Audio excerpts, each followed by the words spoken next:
Edison Lanza termina el 7 de octubre su mandato de 6 años como relator especial de libertad de expresión de la cita. A él le tocó enfrentar los embates contra la Comisión Interamericana de Derechos Humanos del expresidente Rafael Correa y luego una gestión, digamos, rectificadora del presidente Moreno. Visitó el Ecuador también para comprobar el avance de esas correcciones a favor de la libertad de expresión. Edison Lanza, relator especial del derecho de libre expresión de la CID, nos acompaña ya. Bienvenido a Contacto Directo. Buenos días, gracias por la llamada. Buenos días y gracias también por acompañarnos. En su visita in situ al Ecuador hace ya 2 años como secuela del régimen anterior adverso a la libertad de expresión, ¿le preocupaba esa concentración de frecuencias de radio, de televisión? ¿Se lo quiso legitimar con un concurso amañado?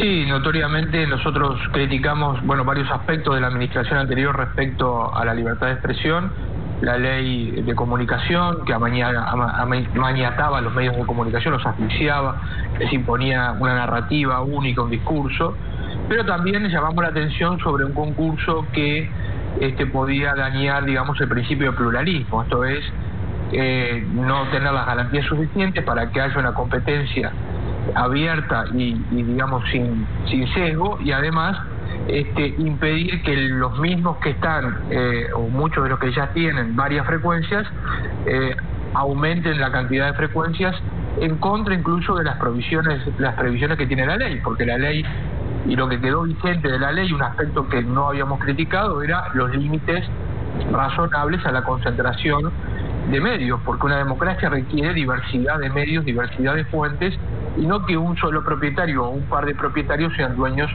de todos los medios de comunicación. Y esos límites llegaron justamente después de evidenciarse tantos abusos y por varios años. Entonces ahora se han planificado concursos separados de frecuencias para radio y televisión, de acuerdo también a las recomendaciones acá de Contraloría. Pero en el concurso de radio, por ejemplo, que se está realizando, hay novedades importantes. Escuchemos, por ejemplo, a Javier Aguirre, que es el director acá de Arcotel, que es la entidad reguladora, organizadora de este concurso. Tenemos 6 meses para revisar, es una revisión ex post. Podemos entrar a un análisis exhaustivo de todos los documentos presentados. Si es que nosotros encontramos algún indicio de irregularidad, nosotros empezamos a remitir los documentos necesarios para justificar y para realizar estos procesos administrativos, civiles y penales si es que existiera algún tipo de irregularidad. Es decir, se podría determinar posibles irregularidades, pero después de que las frecuencias estén concesionadas. Si es que tenemos que ir a instancias civiles y administrativas, lo haremos, y si tenemos que proceder en una denuncia en fiscalía, pues lo haremos de la misma forma. Evitar cualquier tipo de situación que se vaya en contra de la ley y realizar las acciones pertinentes para que esto no se dé. Según esto, ¿perdería el sentido un concurso sin que se pueda calificar bien a los concursantes, con la posibilidad de frenar ahí, de prevenir ahí los abusos? Y bueno, para algo están las garantías del derecho administrativo y sobre todo en estos temas tan delicados de asignación de frecuencias, porque asignar una frecuencia es asignar básicamente un medio por muchos años, y por lo tanto me parece, a mí me parece que no es correcto. En definitiva, esto es un aspecto que obviamente los involucrados internos tendrán que revisar e impugnar. Nosotros somos un organismo subsidiario, pero a priori me parece que quita garantías para la democracia el hecho de que se retiren las garantías del proceso administrativo para que se revise si la documentación que se presenta alegando de que no se tiene otra frecuencia, por ejemplo, o las garantías que tiene la persona para montar el proyecto de comunicación o cuáles son sus proyectos de comunicación, me parece que debería revisarse antes. Una vez que se asigna la frecuencia, todos sabemos, va a ser muy difícil que el Estado vuelva para atrás, sin el riesgo además o corriendo el riesgo de sufrir juicios, etcétera, ¿no? Y por la información que la sociedad civil ha presentado en los últimos días, habría empresarios que ya tienen frecuencias que por el límite de la concentración no podrían presentarse a otros concursos y lo estarían haciendo a través de testaferros, en fin, sociedades anónimas donde en apariencia no están, pero en la realidad sí están, ¿no? Entonces, yo creo que para eso son los procesos ex ante, para investigar si se cumple con los requisitos de la ley y del llamado. Sobre todo cuando no solamente es que están participando, sino que ya están funcionando como tal. Ahora, ¿qué pasa con el ente, con Arcotel, como lo llamamos acá? Prácticamente cede esa potestad de calificación cuando indica lo que escuchábamos decir al director.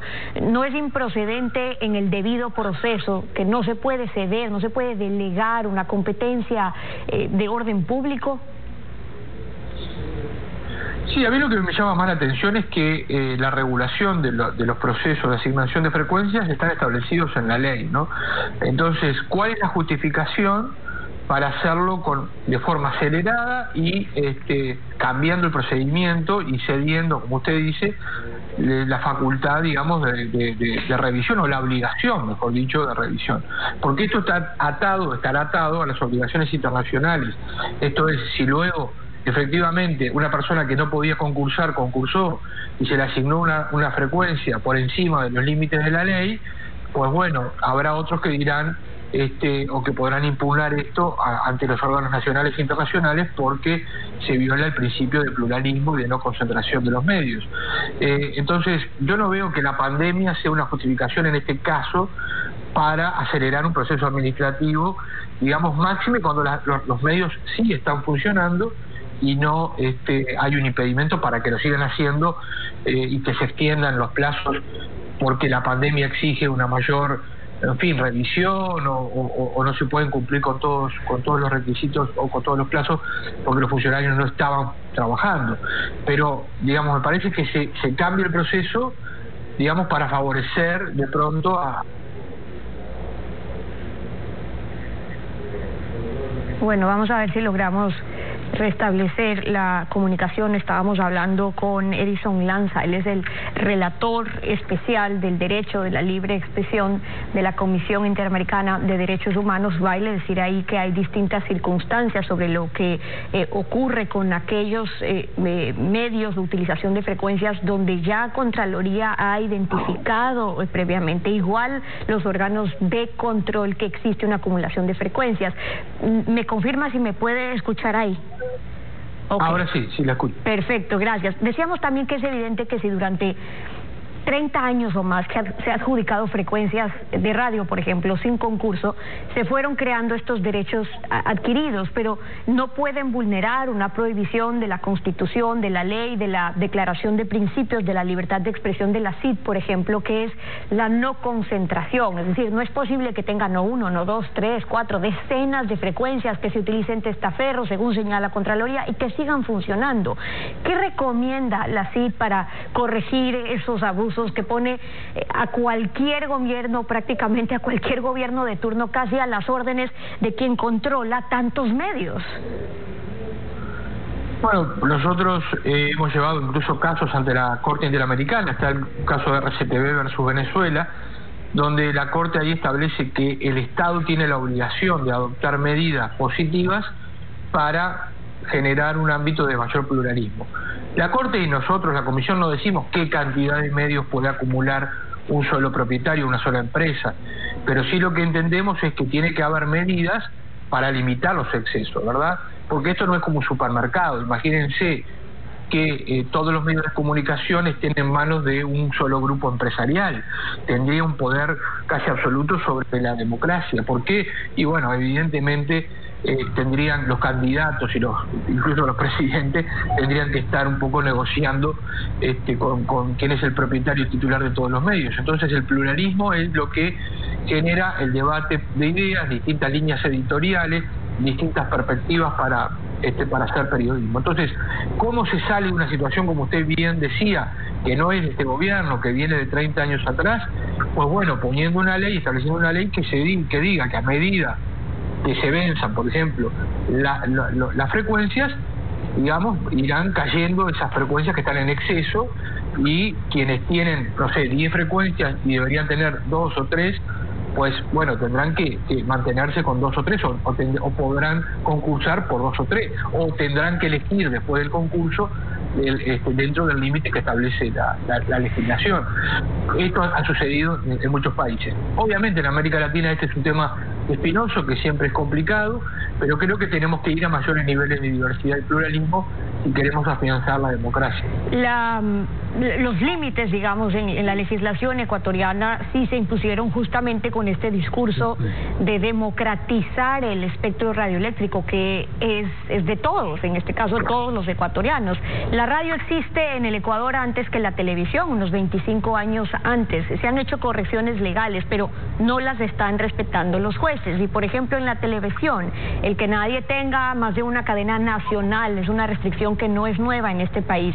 En la experiencia también que ha tenido usted como relator en estos años, en el caso de la televisión, cuando se quiere manejar esa concentración de frecuencias con el fin que se lo hace, ¿por qué a los gobiernos de turno, por más discurso de querer acabar con esas prácticas, siempre hay una excusa, siempre hay un reglamento, siempre se pueden acoger de algo para no terminar haciéndolo?